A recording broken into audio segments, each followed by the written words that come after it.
एक पहाड़ी पर बना शानदार मेंशन खरीदते हैं।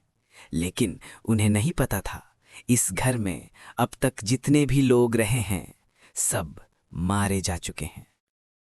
शिफ्टिंग के पहले ही दिन छोटे भाई को कुछ अजीब महसूस होता है। उसे लगता है कि घर में कोई मजबूत ताकत है, मगर उसका बड़ा भाई और बाकी सब उसे बस अंधेरे का डर समझते हैं। रात होती है और सबसे पहले बड़ी बहन के कमरे में कुछ गड़बड़ शुरू होती है।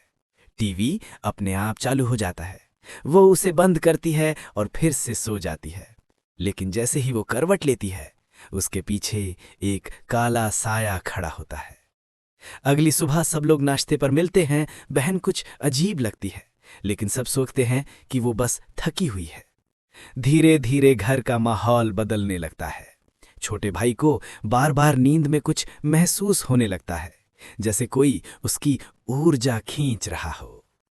स्कूल में उसकी एक दोस्त श्याओमी उससे पूछती है कि क्या हाल ही में घर बदला है। श्याओमी का चेहरा उतर जाता है, जैसे उसे कुछ पता हो, लेकिन वो कुछ नहीं कहती। रात फिर आती है और इस बार टीवी फिर अपने आप चालू होता है। बड़ी बहन बंद करने की कोशिश करती है, पर स्क्रीन वहीं फ्रीज हो जाती है। छोटा भाई उठता है और नीचे जाता है, लेकिन जब वो लौटता है तो देखता है कि बहन दीवार की ओर मुड़कर अजीब तरह से खड़ी है, जैसे कोई मूर्ति बन गई हो।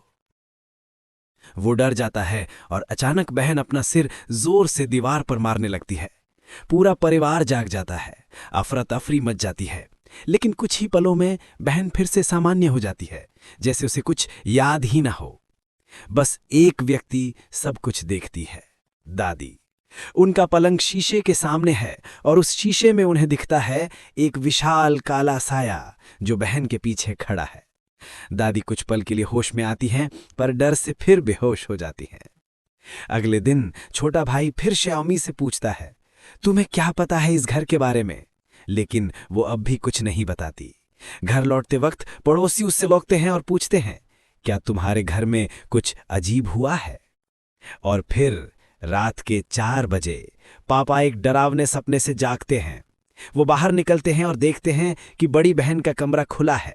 अंदर जाते हैं तो बहन फर्श पर बैठी टीवी देख रही होती है। लेकिन अगले ही पल कमरा अचानक बदल जाता है। दीवारें पुरानी हो जाती हैं और वहां एक छोटी सी अजनबी लड़की खड़ी है जो मुस्कुरा रही है। और तभी आपको एहसास होता है, ये घर सिर्फ भूतिया नहीं है,